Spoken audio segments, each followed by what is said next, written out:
and welcome to Newsroom. I'm your host Sharmeen Ali.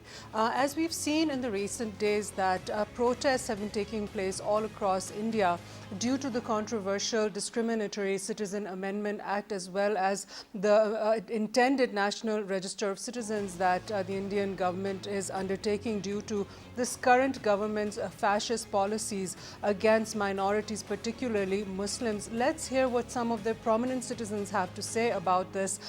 First of all, let's hear what this renowned author and journalist Arundhati Roy has said recently about these protests and the police handling of the situation. It's a shameful thing. This whole business of 144, of suspending the internet, of arresting people, they are turning India into Kashmir. Everybody knows that this is an existential question for this country now. You know, when you take the CAB and the NRC together, what you are doing is creating a situation in which you're turning citizens into petitioners. You're saying that we will decide who's a citizen and who's not based on a set of documents that we will prescribe. So now all your Aadhaar card and ration card and voter's card is meaningless. So this only happened in 1935 Germany, the Nuremberg laws. You know, so if you're going to tell people, surely it is bigoted against Muslims, but in practice against the poor, against everyone, they can very fat cat lawyers can sit around saying, oh, but you have appeal, you can appeal in the High Court, you can appeal in the Supreme Court. Who the fuck, poor person, can appeal in the Supreme Court? Who has the money to apply lawyers? We'll all spend. So a very strong statement by a prominent Indian citizen. Now let's also hear what Muslims have to say about what is happening over there right now. देश का मुसलमान हूं और मुझे मुसलमान होने पर और इस देश का नागरिक होने पर शर्मिंदा महसूस कराया जा रहा है। मैं इतना ही कहना चाहूँगा कि देश के मुसलमानों के पेशेंस का इम्तिहान है ये और देश के हिंदुओं के टॉलरेंस का, उनकी शर्म का भी इम्तिहान है कि जिस वक्त मुसलमानों को स्टेटलेस किया जा रहा होगा, क्या हिंदू इस पर चुप रहेंगे या फिर वो नाज़ीज़ की तरह खड़े होकर तालियां बजाएंगे जैसे ज्यूस कॉन्सेंट्रेशन सेंटर में जा रहे होते थे और नाज़ीज़ सड़क के दोनों तरफ खड़े होकर तालियां बजा रहे होते थे। जो सरकार ने किया है, अगर आपको वो सही लगता है तो आप खड़े होकर तालियां बजाइए और अगर आपको गलत लगता है ये तो आप सड़क पर आइए, विरोध कीजिए। आप लिख सकते। Due to the fact that these protests are going on, we're also seeing heating up of activities at the line of control and unprovoked firing by the Indian forces across the line of control, and ceasefire violations going on in a much more rapid manner since August 5th. But now in the recent days, there seems to be an even further escalation and very strong statements being made by the Chief of Army Staff in India, which Pakistani Army has also responded to and has warned that not to take any kind of unwarranted or unwanted steps at the line of control because Pakistan will have to respond. So we'll be talking about all of this in today's program. Also, we are going to be having a look at the economic indicators which seem to be on a positive incline, and we see that the economy looks like it's gone upwards and improved on many factors. This was affirmed by Governor State Bank Raza Bakir, who labelled a bunch of different measures taken by the government, particularly reduction in the current account deficit, which has drastically improved, and the deficits have actually gone to surpluses, and how imports have reduced so that our trade deficit is also balancing out. The exports have increased slightly and the exchange rate has stabilized as well. Also, we are going to be talking about in our last segment about the air pollution risks to Pakistanis.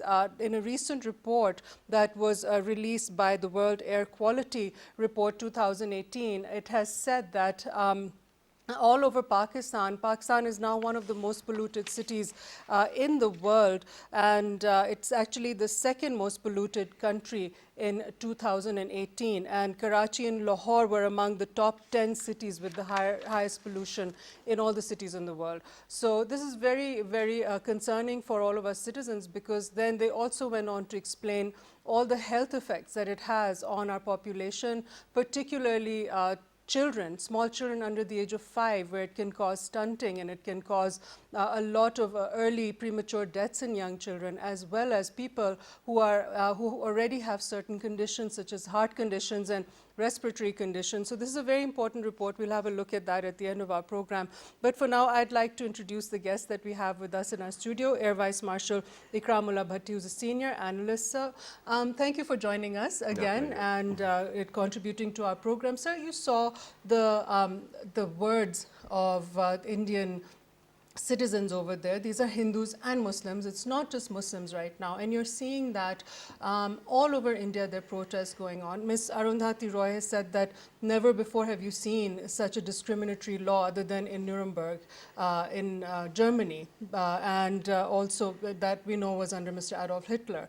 And she is also saying that the Indian government has said that you can go and take your case to an appeal if you're found not to be a citizen.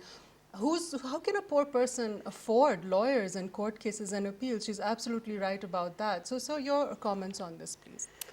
Well, unfortunately, the Indian government has spread their mindset that they were pursuing in Kashmir all the way into the rest of India as well. And we see that after the national registration of citizenship, we now have this new citizenship amendment bill, and which has practically alienated the Muslims, and they stand to lose citizenship in India in quite a few places. And the heartening thing is that it is not just the Muslims who have come out to protest against this new law that the Indian government wants to enforce, but even there's a large number of Hindus who have come out and protested against this, and those protests are going on all across India. And if it appears that if the Indian government does not stop at this stage and continue to pursue the kind of policies that it has adopted, then while it is alienating the Kashmiris, it is going to alienate the Muslims in the entire in the entire country. And I think this is going to lead to a lot of chaos and unrest in the entire in India. And of course, there are now voices coming out from the rest of the world as well, especially from the US, where it has been strongly criticized that the policies that the Indian government is pursuing, especially towards the Muslims, not just in Kashmir but also in the rest of India. And while the Indians can deny this, they can protest against this, but the fact is now the world is noticing. And the aura of India being being a secular country, being the largest democracy, is now losing its glitter, and the world is coming to realize. And we just saw this report on about the Indian author, the way she was commenting on the Indian policies, that these are exactly the lines on which the Nazi party pursued its plan of racial discrimination, especially against the Jews. And the way they celebrated the alienation of Jews, the way they celebrated the persecution of Jews, that is how it is happening in India now. And we were seeing that even before that, in the UNGA speech by the Prime Minister of Pakistan, the Prime Minister had clearly identified the current Indian government's policies, those of RSS, equating them to the Nazi mindset. And the world clearly understood that.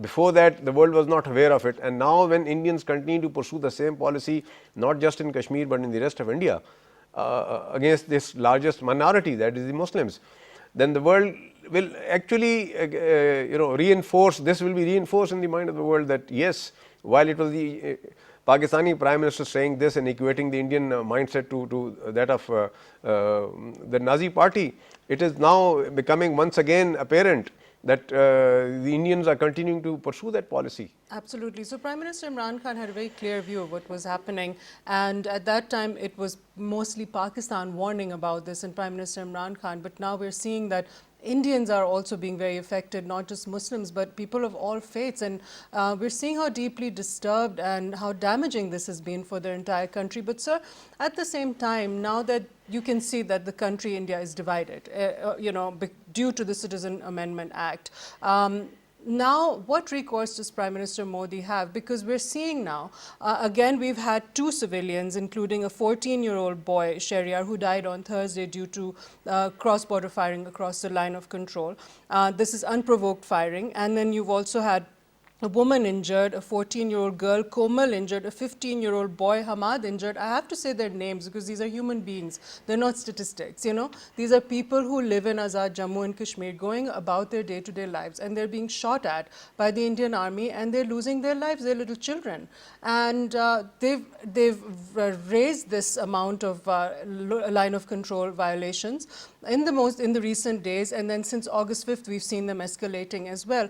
So the point is this, that India is doing this to divert attention from what, first it was doing it to divert attention from Indian occupied Kashmir. Now they're doing it to divert attention from the protests going on in their country. And so, in order to unite their country, what is the chance that they will try a misadventure with Pakistan so that all the Indians start to rally together again? There is every possibility, there is every likelihood, because we have seen that the Indian government has successively and over the years been using this anti-Pakistan ploy primarily essentially to gain their electoral victory, and then also gain sympathies and unite the masses by creating or raising the bogey of Pakistan.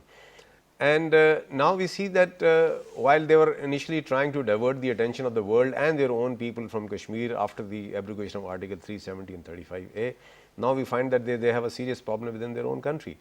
And now they need yet this strategy again to reunite the people and to divert their attention. And unfortunately, this happens to be a recipe which the Indian government has found to be successful, because they won the elections with a much larger majority, primarily on this premise that of anti-Pakistan or Muslim bashing. And now we have a situation where they again need some sort of such a maneuver, such a strategy wherein they can divert the attention of their own people, divert the attention of the world, and rally all these people behind the government's policies. And we see that not only that they are using indiscriminate firing and targeting civilians, and we've seen that 2 or 3 of our civilians have lost lives across the LOC. And we've also had the reports that Indians have now deployed missiles at the LOC, which is a very alarming situation, because when they deploy missiles, then the ante goes up, and the likelihood of causing far greater devastation, far greater killing and destruction across the line of control is quite possible. And if that happens, Pakistan will have to retaliate in kind, and which is most probably going to lead to an escalation. Exactly. So this year's casualties in Indian occupied Kashmir of unprovoked firing, due to unprovoked firing from the Indian army, is 59 deaths and 258 injuries, according to Azad Jammu and Kashmir officials. These are not military casualties, these are civilians. Our military casualties are separate. And like you're saying, the deployment of missiles at the border, and at the same time, General Bipin's Indian Army chief's remarks lately that any time anything can escalate at any time, that the situation along the LOC could escalate at any time. And then DG ISPR responded to that as well, that Pakistan already responds to this cross-border firing, and we will also have to give a response if they show any kind of aggression. And obviously, the entire nation of Pakistan will be behind our army on that. Well, you see, despite our weaknesses, be it economic weakness, be it political weakness, be it internal unrest, the fact remains that if the Indians do try any adventurism like they did in the month of February, they got a proportionate response. And if they attempt any such maneuver or adventurism again, they will find a response equally befitting. And if it is too painful for them, then there is every possibility that it may escalate and turn into not only just a local skirmish, but even an all-out war. And while the Indians may feel that Pakistan is not in a position, but the fact remains that despite all this and in the same circumstances, Pakistan did respond. And it was fortunate that the Indians were not able to cause any casualties or destruction of infrastructure on the Pakistani side. Hence, our response was guarded and proportionate, which did not warrant any further reaction from the Indians, and that is how the So entire. then later in October as well, we saw heavy shelling from the Indian side again, and there were a lot of casualties. And at that time, they started this false narrative again that they were targeting terror camps on the Pakistani side. That's when the media, foreign diplomats were taken there to show them that there are no terror cells, and they actually went and met those civilians, and they saw that it was just ordinary villagers who were hit and their houses were damaged, etc. So the international community can see that this is a false story being generated by the Indians. And yet, sir, they still continue to enjoy the support of the United States in various things. Now we're seeing that there's a peace agreement being made with Afghanistan, and yet another, recently a statement has come out that they're going to keep Indian interests in mind, and against Pakistani terrorist activity, etc. The same sort of dialogue that we've been hearing, the narrative of India is being heard, and they're getting support from other countries as well. Well, it's unfortunate that you see the Indians continue to enjoy a position vis-a-vis China, and in the context of their own economic potential, the market, huge market that they have for the developed world, especially for Europeans and the Americans, and that is why they are not willing to hold them, not willing to check them, not willing to criticize them, especially when it comes to atrocities in Kashmir and in the rest of India. And of course, they want to continue to allow them a role in Afghanistan, so that they remain pleased and they remain on their side, and they remain available and willing to, of course, counter China in the balance. But the fact is that right now India and Pakistan are on a brink of a conflict, and the Indians somehow are convinced that they can still get away with it, and they can still take chances with Pakistan, and they can still draw the attention or divert the attention of their own people, win some support, win and unite their people again in favor of their policies.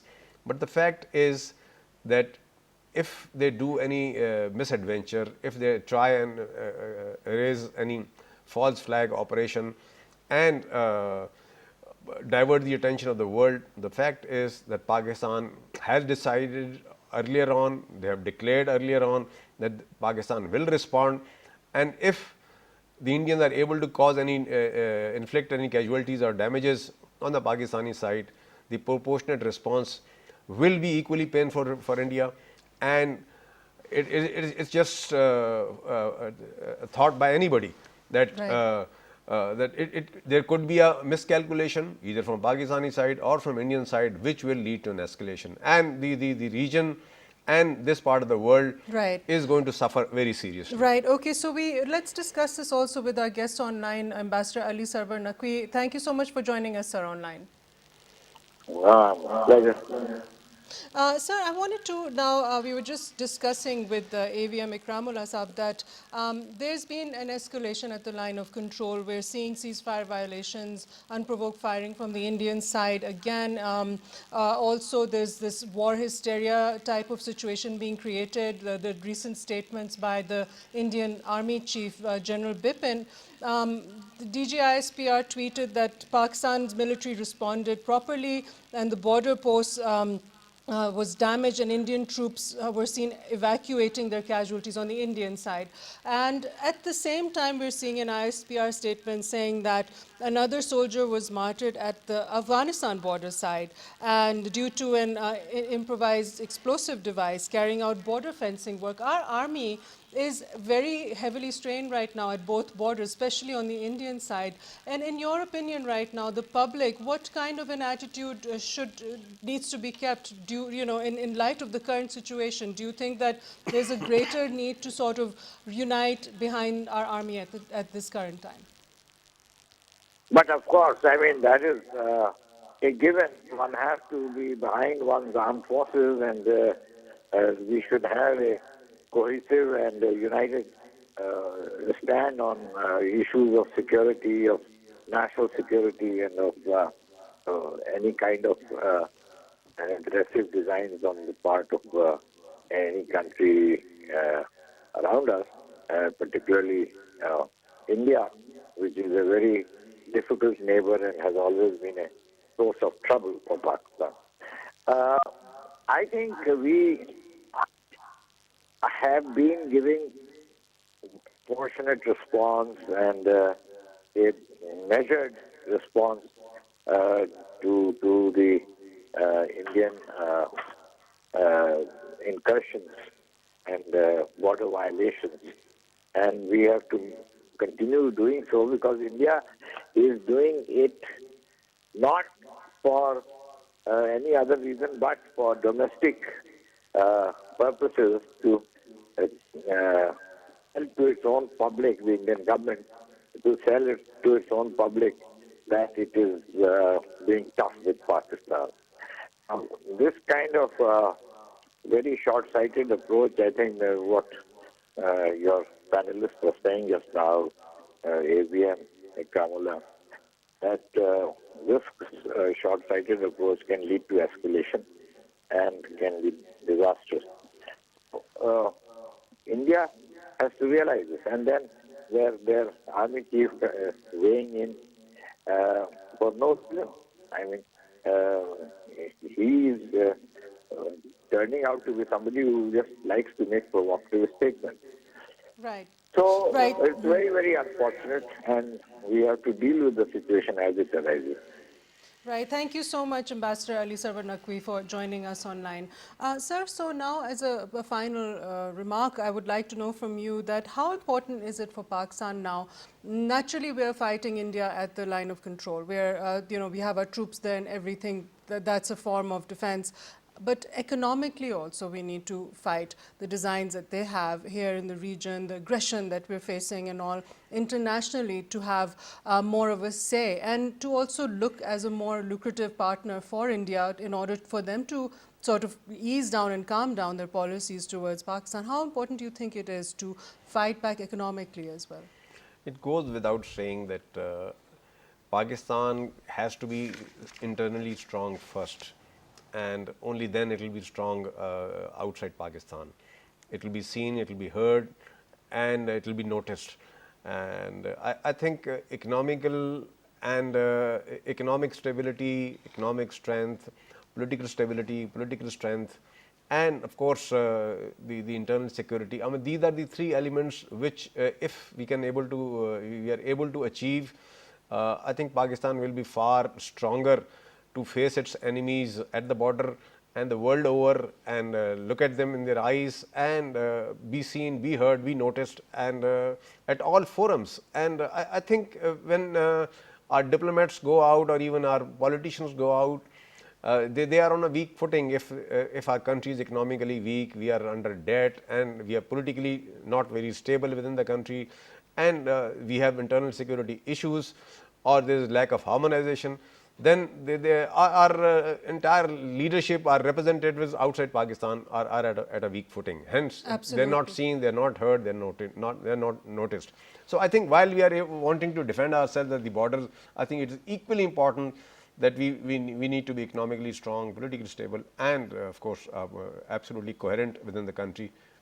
That is what is going to make us strong. Thank you so much, AVM Ikramullah. I absolutely agree that all of us need to work hard to make Pakistan strong enough so that we're able to defend ourselves. And naturally, our armed forces are always there doing their work. But as a country now, we need to be united and work towards making Pakistan stronger. Stay with us. After the break, we're going to talk about the improvement in economic indicators, and we'll see what the Governor of the State Bank, Raza Bakir, had to say about this. Stay with us, please.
Faisal Mosque is the largest mosque in Pakistan.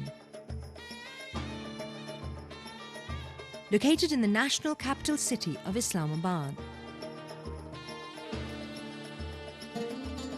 Completed in 1986, it was designed by Turkish architect Vedat Daloke to be shaped like a desert Bedouin's tent. It is situated at the north end of Faisal Avenue, putting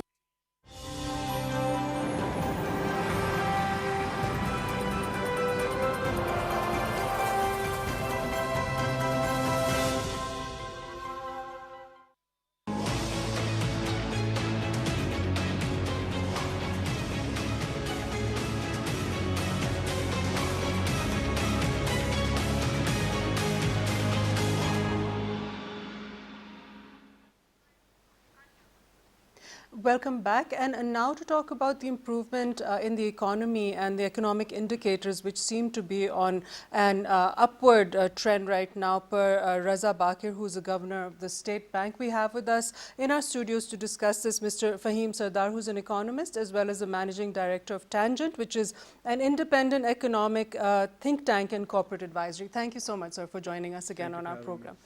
Sir, so let's get into what the Governor State Bank has said. He said that right now we've seen that there's been an economic turnaround. Now it's being acknowledged. We're seeing that the stock market's improved. We're also seeing that a lot of the economic indicators show stabilization for Pakistan's economy. So can you elaborate a little bit on that, please? Thank you. Firstly, when we talk about the growth in the economy, that's going to happen in the very near future. But right now, there is a stabilization of sorts. Now, stabilization of what? At the macro level, there were some issues which needed to be stabilized. But we also have to bear in mind that how we approach an economic problem, an economics problem, it is also very important, because there are many ways to come up with a solution. So I'll get to that in the second part of my answer. Right now, Pakistan is going through Pakistan was and still is going through an austerity transition, and during that process, one has to be very, very frugal. One has to be very careful about how much money you spend, where you spend it, because right now the problem in Pakistan is we have limited revenue generation by the government. If the government wants to generate, let's say, 5 trillion rupees in tax, most of that goes into debt repayment and interest payment. So that itself is a vicious cycle. I'm sorry, I'll just interject here that this Governor State Bank said that we've increased revenues by 20 to 30%, which is significant. It is significant. More is needed. We need much more, and we can do much more. It's not like it's all doom and gloom, hardly. How we approach a situation is important, because we have certain statistics which let us know that we need to perhaps change our approach. Pakistan is the 6th largest country on earth. Pakistan has the 3rd largest city on earth, which is Karachi. Pakistan had a very robust, still does, it has a very robust economy. We're getting into tourism, we're about to get into petroleum more aggressively. But at the same time, what we did 2 things which sort of created problems for us. And that's where the second part of my answer comes in. The first part is that, yes, there is a stabilization of sorts, which is going to lead to growth. The second part is how we approach a problem. Can we just, where the stabilization is, I just want to, just add here what exactly you mean by that, that the exports saw modest increase, imports reduced, so we had the trade deficit is sort of balanced out. The current account deficit turned into a surplus, and the problem we were having with the foreign exchange reserves is improved as well. And as far as our exchange rate is concerned, it's stabilized now, and it used to be it used to be a fixed rate, and now it's market driven. So all of these things contributed to the stabilization part. Now, indeed. What the government did was they took an extremely conservative view of how to handle the economy. So they increased interest rates from 5.75% to 13.25%, which is unprecedented in, I think, the history of economics. Something like this seldom happens. in a Yeah. span of 14 months, which really And tough decisions had to be made for that. yeah, and I actually don't agree with that decision. We have in our quarterly review very aggressively uh, given solutions, Okay. and midway solutions, Okay. not extreme solutions. Gradual. Of course, this is economics. You never experiment in economics, never ever, especially when you're about to go into something big. Anyway, so what the government did was they increased the interest rates to kill demand. When you kill demand, and they, at the same time, what they did was they rose regulatory duties and they stopped unnecessary imports. That basically helped the trade deficit situation that you were talking about. So that plugged in one of the hemorrhages. The second thing that which I'm not really in favor of was the over devaluation of the rupee. From 105 rupees, we went down to 162. And in the last quarter, we have actually seen, in the last few months, we've actually seen the rupee rise by approximately more than 5%. So right here, the governor of the State Bank, now I'm just going to give you the government's angle, which they said that there was a 55% increase in the exchange rate in 18 months. And when they compared it with Egypt, there was a 125% increase in the exchange rate in 24 hours. Okay. So compared to certain, really disastrous situations, this was still sort of contained? I think we're all with the governor of the State Bank, and we want this situation resolved, but then we can also give certain other examples. Okay. What we're trying to do is be constructive here. Yes, he's right. That did happen in Egypt, and yes, that did happen in Pakistan. He's absolutely 100% right. We're just saying that maybe there's another way of approaching it as well, which can actually be beneficial to the State Bank of Pakistan and to the government and to the public at large. Okay. Right now, what we're seeing is the government is trying to stabilize the rupee, which is happening on its own now. That's a big achievement. That's very positive. That's a That's a big very achievement. positive improvement. How often have we seen the rupee kind of go back up in value? Exactly. It usually goes down and Exactly. then further down. Exactly. So I mean, you can see the bounce back coming from the markets, and what we need to understand is that the rupee needs to be somewhere near 135 rupees maximum, not minimum. So we've even given a range in our assessments because we have studied this rigorously. The interest rate that we hope to see from the State Bank of Pakistan is close to 8.5%. The rupee value that we hope to see should be hopefully between 125 rupees to 135 rupees. That So you will think be the it should be best for kept at Pakistan. that level? It Not should be let maintained. market- Every country maintains it. This is a wrong assumption if somebody says that any currency is free floated. That does not happen. You cannot allow a currency to free float. So every currency, whether it's the pound sterling, whether it's the euro, whether it's the US dollar, whether it's the Indian rupee, whether it's the Pakistani rupee, every currency has to be managed. But sir, wasn't this part of the IMF's requirements before we got their facility? Of course, the IMF typically asks you to do two things.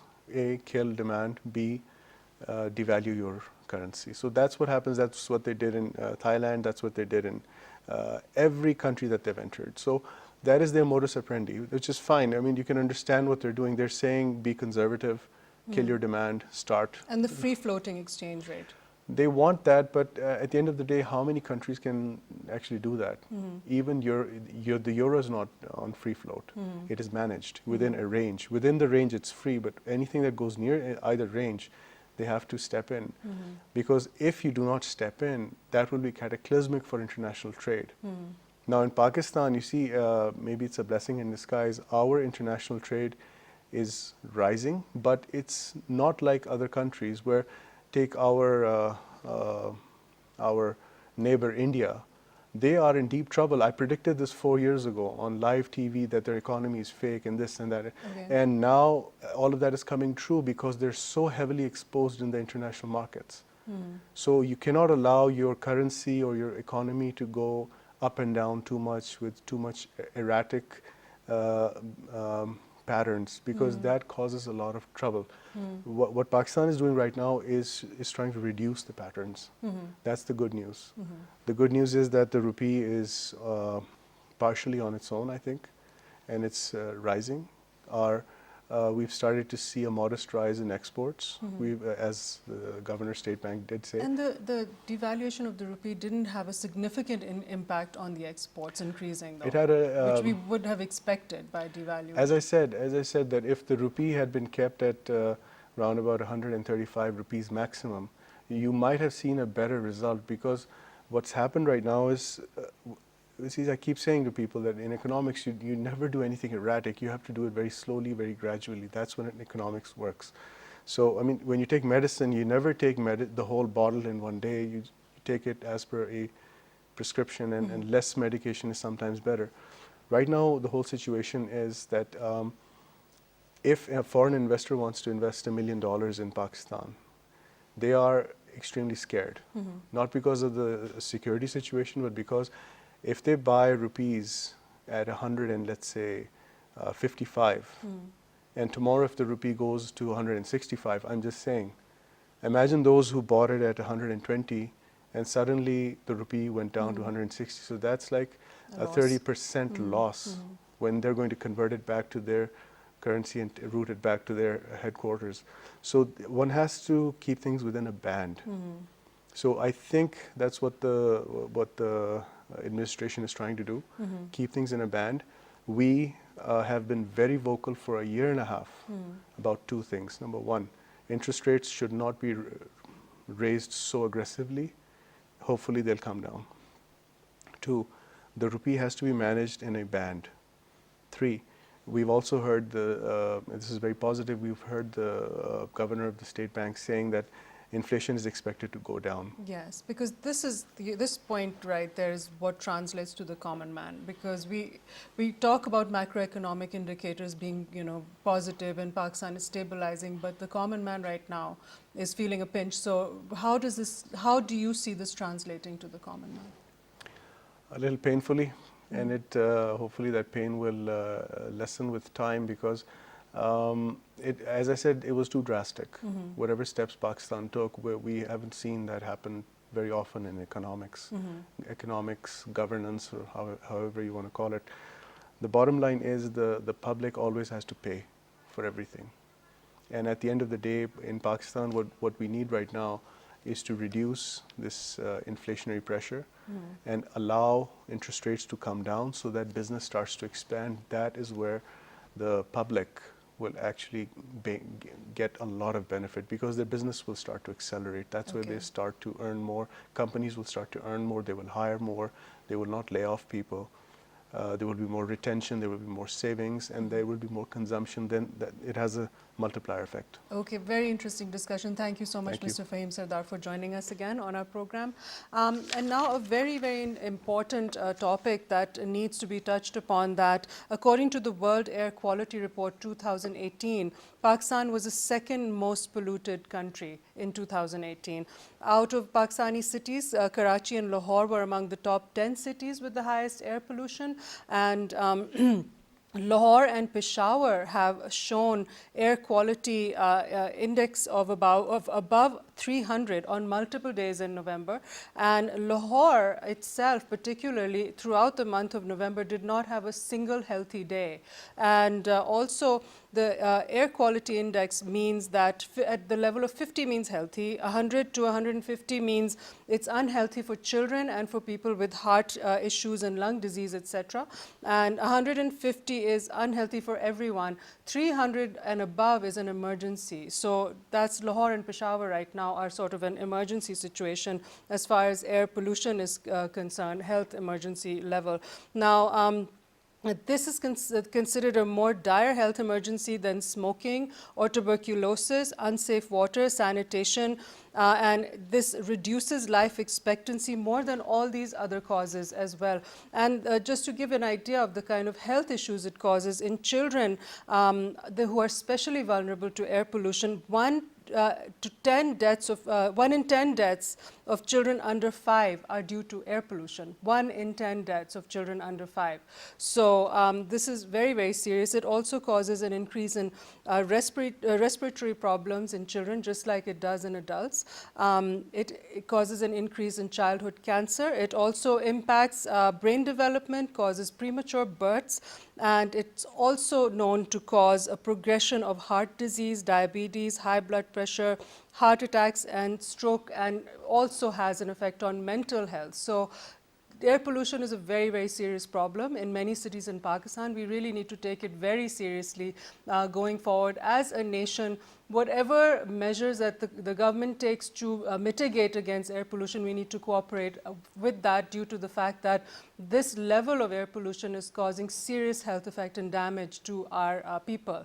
So thank you for joining us today. That's all the time we have for today's program. Thank you again for joining us, and we'll see you next time on Newsroom. Bye-bye for now.